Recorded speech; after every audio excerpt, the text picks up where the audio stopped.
All right, so welcome back to RSM 308, Recreational Sport Programming.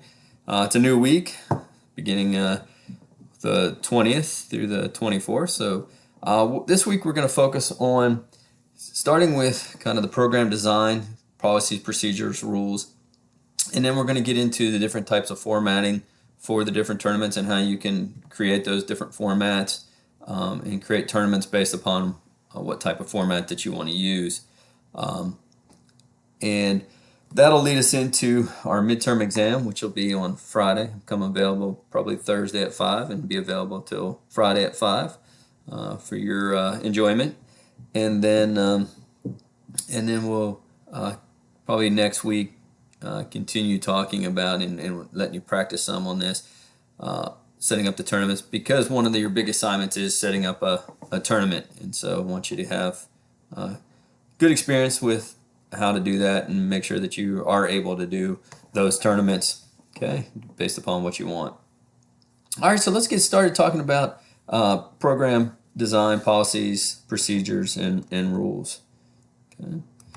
So sport programming, a couple things to keep in mind, is about establish priorities based on organization's overall mission and philosophy. So one of the things you have to understand is, what is my organization's mission and philosophy? So why am I offering this sport programming? Is it about development? Is it about winning or losing and developing skill and the great athlete rather than the whole person? Is it about helping the community? You have to come back and look at what your philosophy and mission is within the organization. That's going to set up your priorities for why you're programming. Determine your constituents' needs. So those people that you serve, what are their needs? So your programming, what are they getting out of your programming, and is it meeting the needs that they have and they've expressed that they want to get met? And so that's an important aspect to keep in mind when you're coming up with your programming. Design programs based on these needs. So the way that you format the programming should be based upon the constituents' needs. So is it about getting out and getting some more experience playing and working on skill? Well, then we probably want to format it more in a competition manner, tournament, single elimination, double elimination type of tournament, or round robin, giving them those more reps to play. Is it more about just participation and getting out in the camaraderie? Well, then it's probably more about the round robin type tournaments. Okay, so we have to understand what our constituents' needs are and how we're going to go about meeting those using our programming. Clearly establish your program outcomes, goals and objectives, right? This is what we're trying to get accomplished through our programming. And those goals and objectives can be directed towards participants. They can be directed towards your agency. Okay? What are we trying to get accomplished?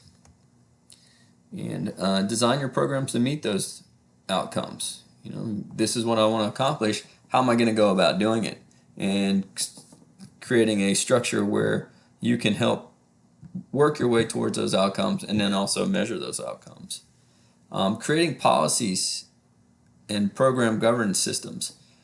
So every event that you do, you're going to have policies, rules, guidelines, right? We talked about the sportification of activities last week. Well, what's a key element of sportification? Having those rules and having those governance to maintain and manage those rules. And that's where we get into these policies, program governance, who can play, and what are the guidelines and stipulations for that play. Are there any adaptations that we're making so that it encourages everyone to play? We have to create those policies and procedures and follow sometimes the governance that exists out there.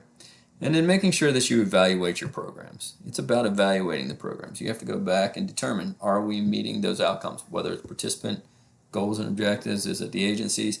Are we going back and meeting them? So as we look at sport programming over the course of the next 2 weeks, this is what it comes down to, is a lot about understanding what our priorities are, who our constituents are, what needs do they have, and how can we go about meeting those needs. What are the outcomes that we're seeking and setting up our programs to help us reach those outcomes, being able to go back and evaluate to see if we reach those outcomes, and then working within a policy and program governance. Okay. So some considerations to keep in mind, and there's a lot of them here. Okay. So we talked about whenever we're putting together a sport program, we have to understand what's the organization's philosophy. And the VVMGO, anyone know what that means? Management drivers, things that we've talked about throughout probably your time in recreation and sport management. Values, vision, mission, goals, objectives. Okay, VVMGO, the management drivers, those things that help us make decisions within our organization, oftentimes come back to these items: values, vision, mission, goals, objectives. Talked about needs of the customers. We need to understand who our consumer is, who's going to be participating, and what they're trying to meet. Better job we do helping them meet their needs, the more satisfied they are, right? The more satisfied they are, the more likely they are to come back and keep participating. And that's, again, that participation might be the key, or some other goal or objective that they're seeking out. The physical environment and facilities. There are going to be limitations based upon, we can't do everything that we want to do in sport and recreation realm because we don't have the physical environment. We don't have the facilities to offer our participants. So sometimes we have to find partnerships and work with other organizations to get those physical environments that we may need.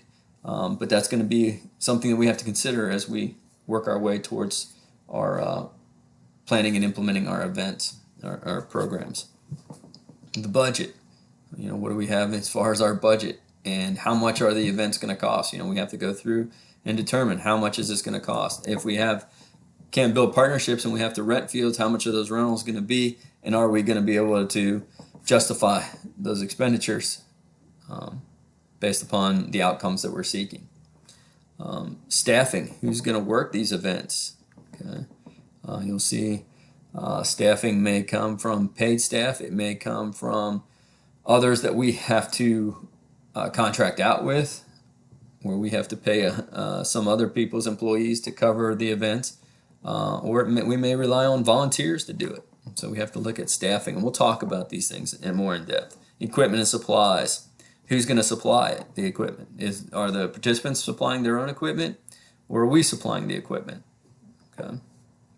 Scheduling, tournament designs, and we'll talk some about that here this week in helping you put together schedules.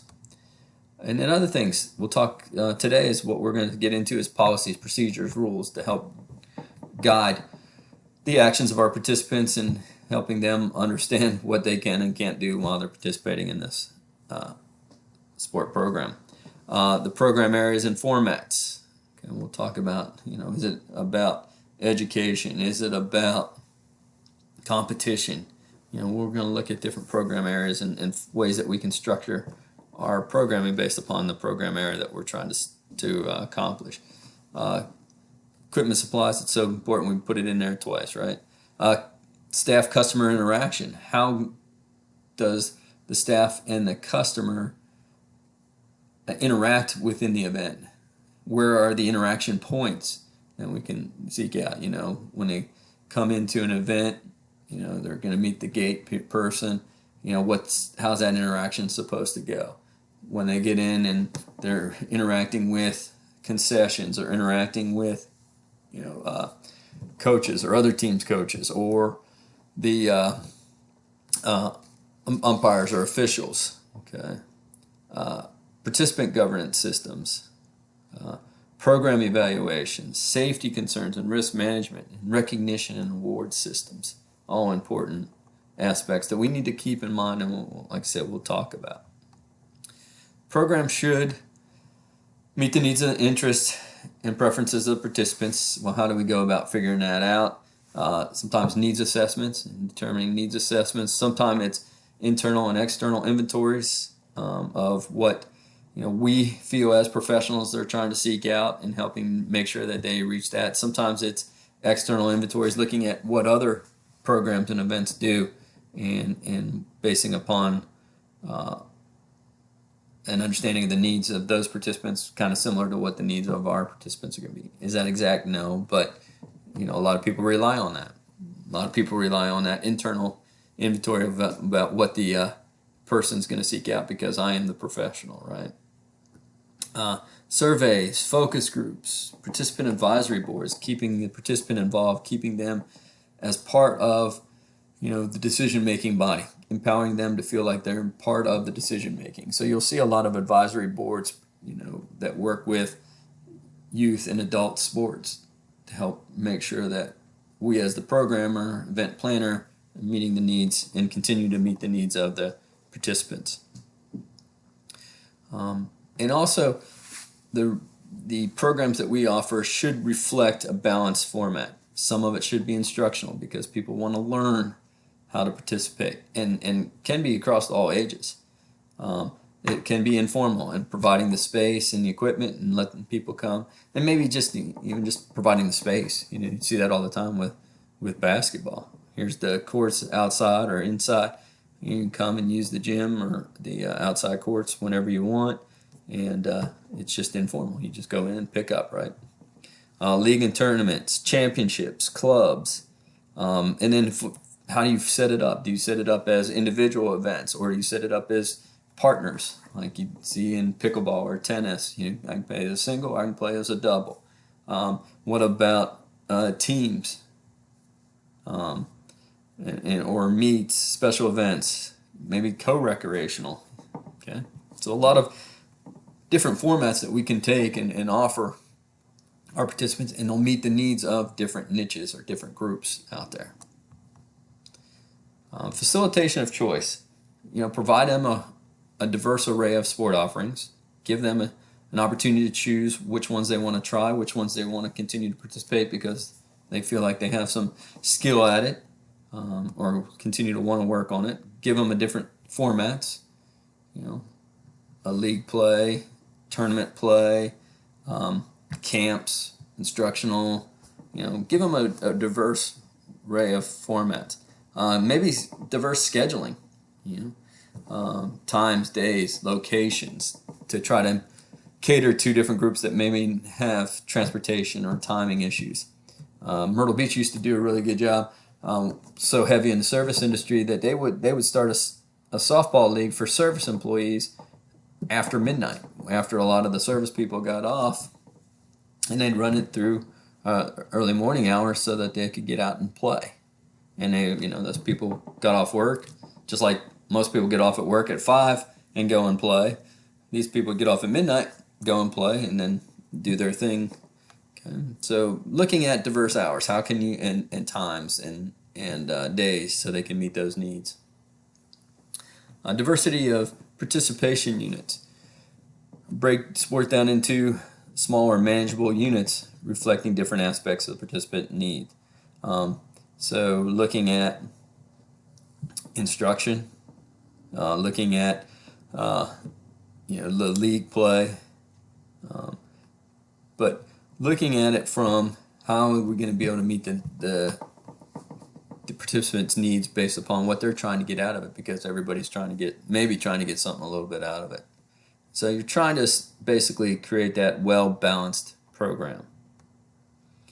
And this is just kind of a schedule. This was actually one of Ole Miss's flag football schedules from several years ago. But you can see, the AAA, the top tier players, then the second tier of teams, not quite as good as the first, that don't want to be as competitive as the first, and then working their way down. And you can, both male and female on this side. And then they would also have, basically just for fun league, where there's really no emphasis on winning or losing. It's just about going out, having a good time, and socializing. So I'm going to go ahead and stop here, and we'll pick up